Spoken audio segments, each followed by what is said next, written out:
Show with Ken Kidney. Good morning, good evening, good night, and welcome to this special weekend edition of the podcast. This week we review the long-awaited Captain America Civil War.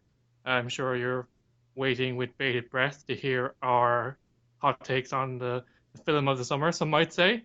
But before we get to that, I might introduce my co-host, my brother, my buddy, Gar. How you doing?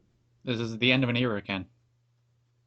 You think it's the end of an era? What makes you say that? This is the first time we're recording the podcast and we're not face to face. I know. It's a temporary measure.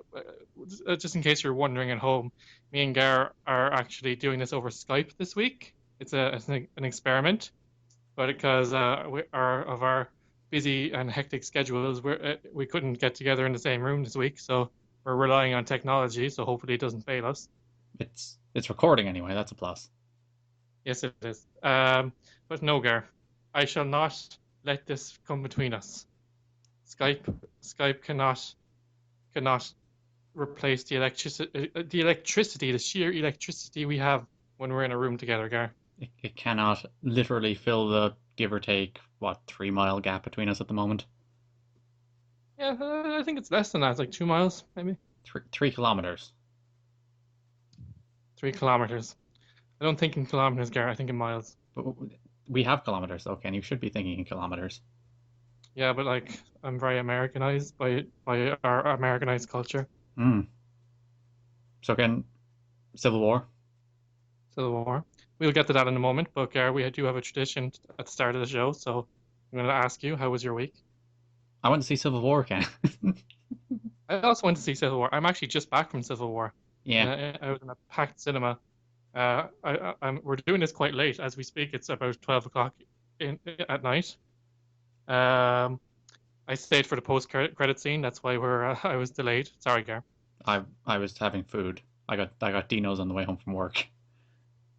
Nice. Yeah. Fast food is the best food. It's fast and it's food and it's nice. Yeah. Considering you're just out of Civil War, Ken.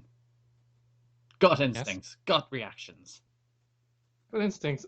People are going to hate me for this, but I'm not as blown away as I thought I would be. But maybe it's because, hear me out. But maybe it's because, a lot of people went to see it before me and they talked it up. So maybe I built it up to be something it wasn't going to be. But it was still probably one of the best in the Marvel canon, I would say. And I really enjoyed it, and I think it's worth a second watch though. It is the best film in the Marvel Cinematic Universe. Well, the moments were of the only way I can describe it of basic fandom were on point. So I have to say that. Mm-hmm.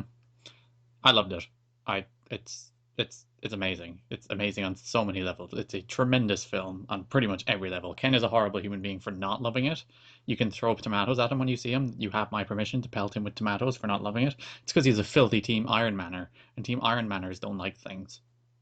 Yeah, Captain America went rogue and nearly destroyed everything that we hold dear just to help his fugitive friend Bucky Barnes. Yeah, we should put a disclaimer. There's not going to be major spoilers here. But in order to talk about a film, you're going to inherently have to spoil certain aspects. So we'd recommend you see the film before you listen to this. So hit pause and go watch the film and then come back. But you've been warned. We're not going to spoil endings or major plot points. But it's a film review. You know what you're getting. Yeah, exactly. So we're going to press pause right now for you to go see the film, and now come back and listen to our excellent takes on the film. Okay. Indeed. Welcome back.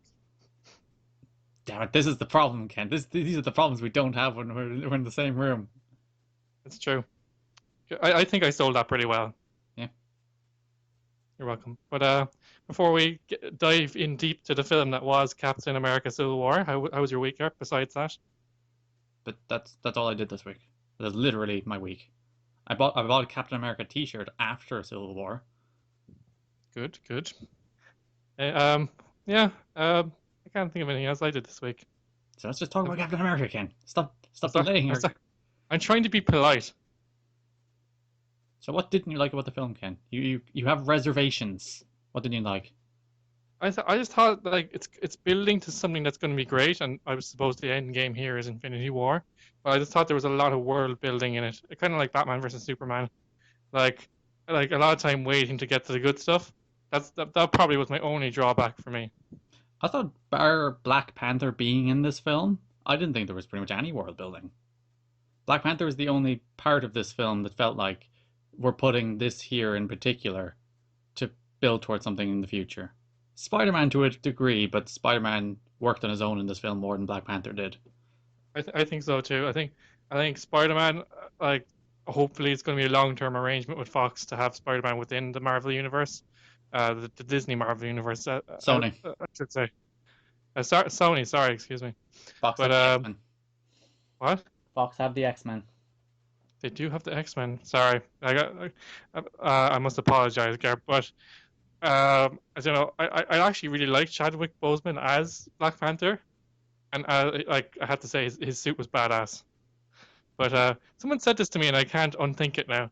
That the claws on the Black Panther costume looked really feminine. Do you have a problem with that, Ken? I don't have a problem with that, but like it just made me rethink the character completely. You want some badass Wolverine claws instead.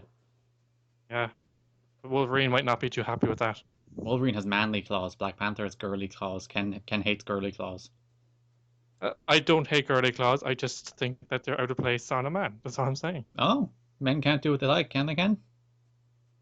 You're putting words in my mouth, Gar. Here's another thing. What's with made up African countries in superhero films? I find it weird the countries they make up and the countries they don't make up.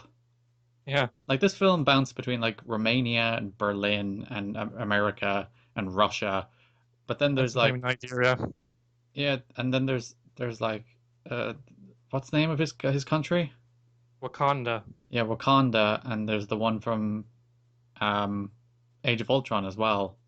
Sokovia. Yeah, there's so many made. Why do they make those ones up, but they don't make up like Berlin? Yeah, I don't really get it either. Like if you watch Batman versus Superman, there's a made up African country in that as well. What was that one called? I really can't remember. But what are they afraid of? The friggin' Batman versus Superman was the worst sounding like made up African name ever. Yeah, it's not really coming to me at the moment, but it will. But this is not Batman versus Superman review. It'll become that in a minute though when we compare them, because comparing them is inevitable, and one does come out on top. Oh well, most definitely, definitely, Gar. But I think maybe we just start from the beginning, and talk about the major wins this film had. What do you think? Spider-Man. Spider-Man stole the show for me. Yep. Tom Holland's Spider-Man is something I'm all in on. Can't wait for his film. I think Andrew Garfield was the type of Spider-Man that I could buy into in terms of the portrayal of the character. It was more what I had envisioned for Spider-Man, kind of like the 90s cartoon. I think Tom Holland is a step further towards that as well. Like basically, I think the really funny thing about Spider-Man and really interesting thing about Spider-Man is basically it's a child more or less with godlike powers, and like the fact that he's so immature about it is really funny and relatable. Yeah, he's just like, I'm a kid who's a superhero. You want to come fight Captain America? Sure thing. Like he had all the best lines in this film. Like all of the comedy came from him, more or less. Like some there was some other jokes in there actually kind of didn't really land for me, but Spider-Man just had me cracking up. This is And right. but like it wasn't at the expense of his character though. So like he did crack the jokes, but it didn't make him look kind of like a joke. Like we were still able to take him seriously. What I liked about the film is there's three very distinctive acts. Yeah, There's like Act One, which is a very serious like examination of power and whether it could be controlled, and that's what divides Tony Stark and Steve Rogers. Then there's Act Two, which is like let's lump as many jokes as humanly possible into this badass airport hangar fight scene. It's just like we have the very serious first act and the very serious third act, so we have this middle bit that we're going to shove in every joke known to man, and I loved it. before we get down to business in the third act. Yep. Another huge win in that fight scene, Giant Ant-Man. Giant Ant-Man. We have to rename him. He's Giant Man. Well, I suppose that I actually forgotten about that. Ant-Man like goes both ways. Yeah. Oh, he But likes men too. well, I don't know. I don't know anything about Paul Rudd or Scott Lang, but it's possible, and I'm okay with that, despite what you may think. Yeah, Ken's intolerant of all things. I'm intolerant of Black Panther claws and and Ant-Man being gay. No, but like he likes the women, or maybe he's pretending to like women. I don't know. He's a fan of the That's Wasp. yeah. Let's get a bit sidetracked. I thought she might show up in this movie, but maybe they're waiting for the Ant-Man sequel for that. In fairness, very few of the women of the Marvel universe ever show up in any of these films. I like how they made an excuse for Gwyneth Paltrow being there because they couldn't be bothered having her in it. Yeah, and like Pepper Potts never makes it into the big films, and neither does Wasp. No. But she is slated for the sequel because I'm pretty sure the Ant-Man sequel is called Ant-Man and Wasp. It is. Well, she'll definitely be in the Ant-Man film. Do you think that the Sony and Disney deal can work in the long term, as in they can coexist? Now, on Sony's part, having Spider-Man in this universe, the promotion it generates for Spider-Man Homecoming, is that worth it long term? Is that like, or is it just kind of an uneven relationship? Do you think? Do you think Disney are getting more out of it than Sony will? I come out of this film desperately wanting to see Tom Holland's solo Spider-Man film, so they kind of Yeah. win because like Yeah. his Spider-Man's amazing. He's awesome in this film. He's funny, he's weird, he's quirky, he's not brooding in the slightest, thank God. No, And it's just Tobey Maguire. On a scale of Tobey Maguire to everything else, he's definitely on the anything else but Tony Maguire Tobey Maguire scale. That Spider-Man is the Spider-Man I never want to see again. That was so rubbish. he can go away, yeah. But this film, But, you go ahead, can't yeah, help I'm sorry. but compare it to Batman versus Superman, I suppose since it's so recent and and so different, and they that, do that the comparisons are coming. and they do broadly the same thing. They pit two major characters or good guy characters against one another. I like the way this is a bit of a spoiler, so block your ears if you're listening at the moment. I like the way that it wasn't resolved in the end. It wasn't kind of tied up in a neat little bow, you know. But yeah, that's what I like most because in Batman versus Superman, they punched each other for a while. Bigger threats showed up and they teamed up. Whereas in this, that's what I assumed would happen here. I assumed the bigger threat, and they even tease the bigger threat. Actually, that's the way they lead you, but then they swerve you at the end. But again, spoilers. We gave you the warning. Um, Yeah. Um, but uh, um, uh, uh, uh, but Batman versus Superman took kind of the easy way out, where they're friends in the end. Whereas this didn't. There was consequences to these people fighting, which is great. yeah, This film and doesn't exist in a vacuum. It means something. exactly, and it works in two ways. They can all go their separate ways for separate films now, leading up to Infinity War in 2019, 2020, as far as I know, part one and part two. But like the conflict that they created in this film makes it all the more interesting for Infinity War. Like, how are they going to come back together? Can they coexist again? Can they trust each other again? To create the great conflict, internal conflict that will, make the overall conflict a lot more compelling. Would you agree? Yeah, and because they've driven the wedge between Captain America and Iron Man, and inherently something big will have to bring them back together, which kind of at least sells the threat of Thanos eventually showing up. Exactly. Uh, there is rumors coming out during the week that previously not Tony Stark. I think it's Tony Stark and Robert Downey Jr. is the same person these days. He's so synonymous with that role. But there's rumors of an Iron Man 4 with him attached. And previously he said he was done doing solo Iron Man films. So maybe he got cold feet and decided, wait a second, this is a good gig. I'll just write it for as long as I can. Well, he'll be in Infinity Wars, and he's also going to be in Spider-Man: Homecoming. So it's not Yeah. like he's out of this universe. He's still an integral part of it. Actually, while talking about Robert Downey Jr., weird CGI young Robert Downey Jr. Ken, terrifying. Terrifying in the way that it was really well done. It Like, was. I was like, is that no? That's actually him. Ah! that stock footage from one of his 80s movies? But like really well done. And the way that they tied it to his past as well, you know, and kind of brought his storyline with his dad full circle was really interesting as well. We'll get onto that in a minute. There was aspects of that I didn't like, but we'll talk about more about that in a minute. What are the other major pluses for you in this movie, Gar?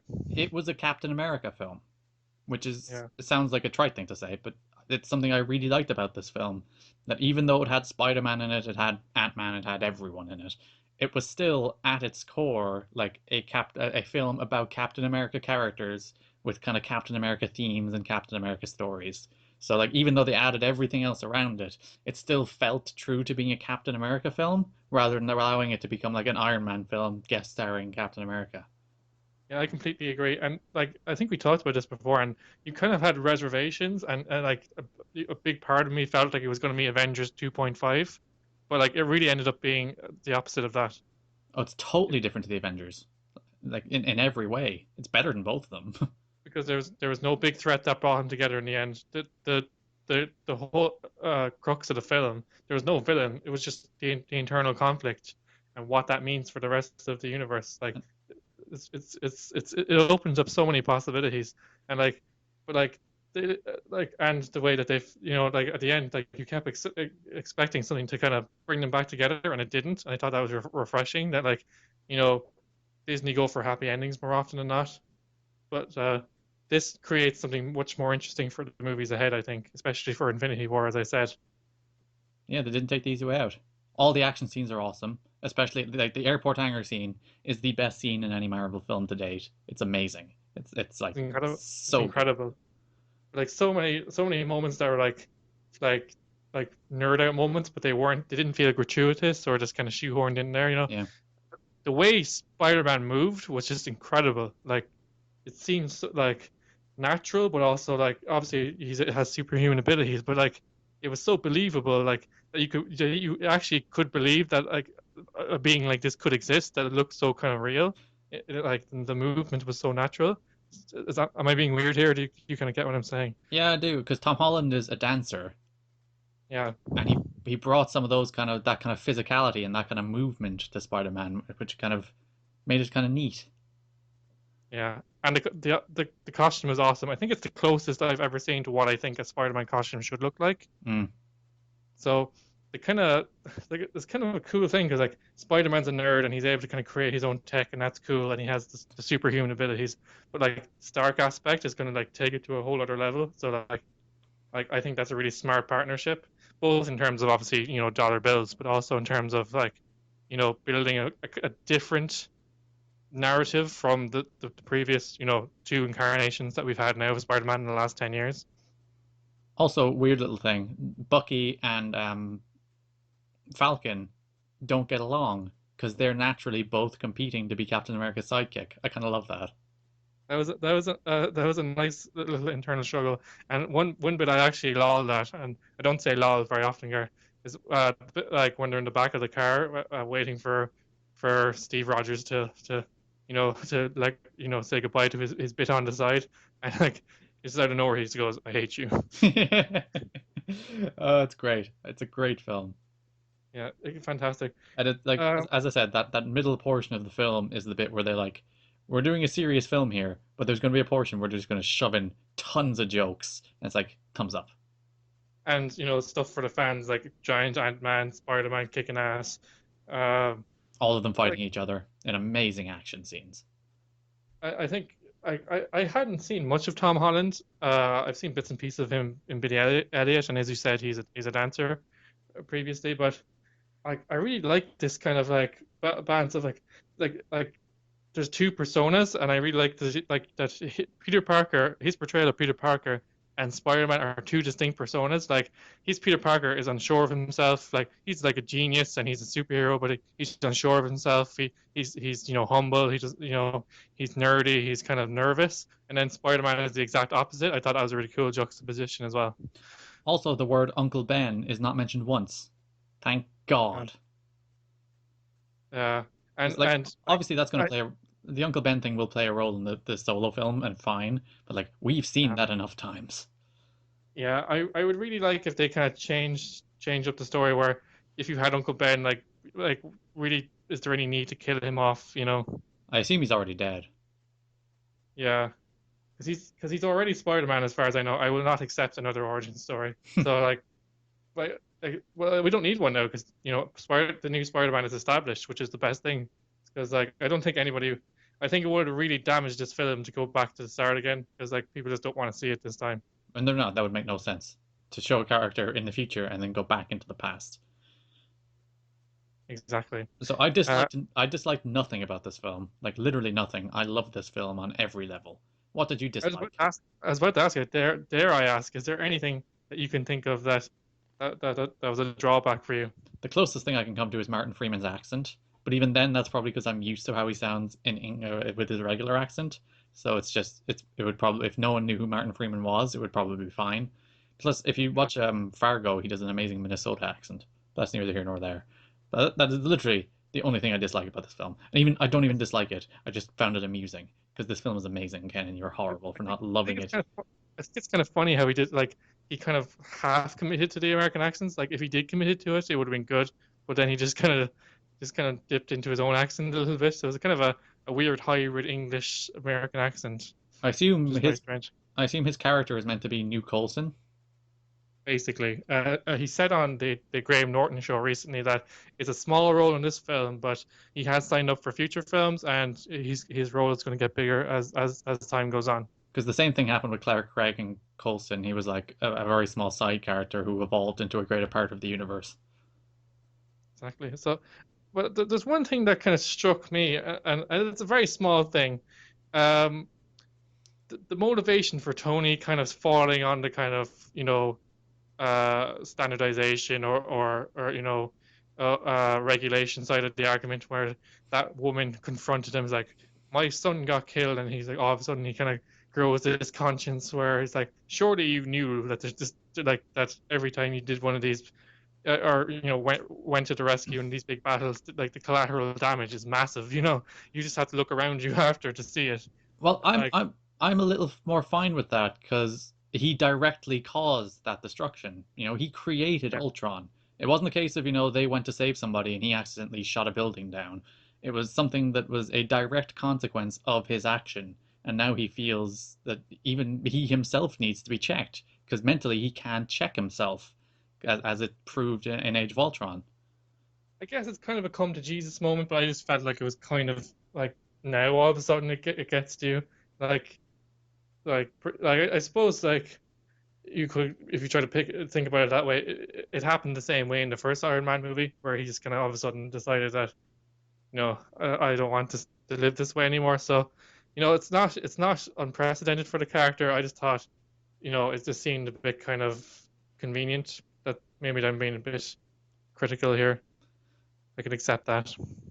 Like I could understand if you were making like the same case about like Scarlet Witch and she felt she needed to be checked because she accidentally killed some people on a mission. But Yeah. I do think Tony Stark was like directly responsible for like Ultron enough to justify him feeling extraordinarily guilty for innocents dying at the hands of Ultron. Yeah, I hadn't thought about that. Scarlet Witch is a tough character for me because like in the comic books, she's immensely powerful, and like she's almost I think the group of people I went with talked about this. She's almost over powerful to the point where when she's defeated, it's not really that believable. It's hard to kind of come up with scenarios for her to be kind of outmatched. It's, but I suppose maybe that's the reason for the Vision, because he's so overpowerful that they maybe cancel each other out. Like Until they pork each other and have an amazing baby. yeah, exactly. What would they call it? The Vision Witch? Scarlet Vision. That's awesome. Yeah, That's actually an awesome name. it But is. but like I suppose like there's two sides of the argument. Like you worry about creating a villain too powerful that's like that a team of Avengers can't believably take it down. But like you also worry about creating a team, and like going towards Infinity War, I can't think that Spider-Man will probably stay involved. Guardians of the Galaxy might be in there. Like is this team too powerful to believably be taken down by Thanos? Like, I don't know And that maybe is why it was so smart to divide them. exactly. The idea that Thanos will succeed because he divides them, say, in Infinity War 2, and then they come together or in Infinity War 1, and then they come together as a unit, as a combined everything in the entire freaking Marvel universe, if you want to throw Daredevil and the Punisher and Agents of Shield in there, and then they come together as one to defeat him. If you think about it, it was revealed at the end of Infinity, or excuse me, at Age of Ultron, that basically Thanos, like kind of indirectly through moving his pawns, caused Ultron in a way. Because So of the Infinity it, Stone. exactly, is this another part of his chess match that he's his plan, his phase is to divide the Avengers? Obviously it wasn't alluded to in the film because there's no scene with Thanos in it. Sorry if you're disappointed by that, but like like has Thanos through his previous actions caused these actions as well? So is this all part of his master plan? Because this is the first film of Phase 3, It is. so who knows what they'll be going for, really. I just worry about and I suppose I was going to introduce this as a topic. The future of the franchises and the Avengers franchise in general. But now that we're into it, let's keep going. Like, would it be a mistake to overload the Avengers? To make them too powerful? Well, before we do that, like Doctor Strange is out 2016, Guardians of the Mhm. Galaxy, Spider-Man: Homecoming, and Thor: Ragnarok are out in 2017. Then there's Black Panther in 2018, Infinity War Part 1 in 2018. Then after that, there's Ant-Man and Captain Marvel in 2018, and Avengers: Infinity War Part 2 in 2019. So that is the immediate future of this universe. Yeah, and they did a good thing by keeping Thor out of this one. I think Yeah, and Hulk. it would have been overkill. It would have been Avengers 2.5 then, Yeah. uh, and it just would have been overkill. Uh, I think going Plus, forward, I think Thor and Hulk are too powerful. If they took a yeah, side, they'd murder like Hawkeye. exactly. He's puny arrows, Yeah. but also I would have been okay if Hawkeye stayed in retirement because I'm not a fan. I don't mind Hawkeye since Age of Ultron. I thought they added layers to his character in Age of Ultron, and like I liked him for he's not in this film for a considerable portion. He's only in that second act really altogether. And I was like, I like you in this film. And I don't really like Jeremy Renner, so good job, guys.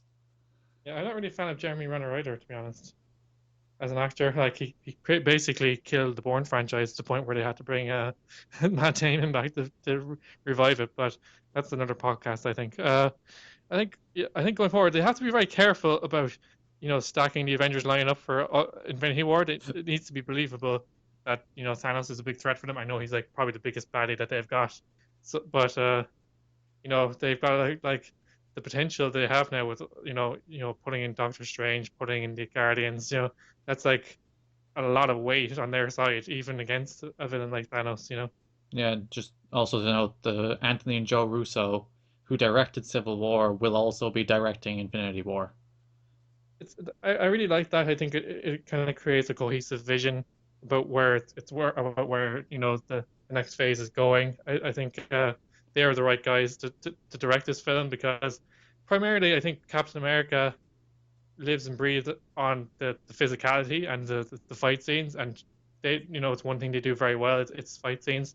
Things were very well choreographed. You talk about the airport scene, but the scene at the start when they were in Nigeria was also amazing as well. Yeah, it's amazing how they went from like Community and Arrested Development and like small scale comedies to these humongous blockbuster films, like in one step. It's not like they went through this process. It's like they went from Community to Captain America Civil War. There's also, we won't spoil it, there's a fun little Community cameo in there too, isn't there?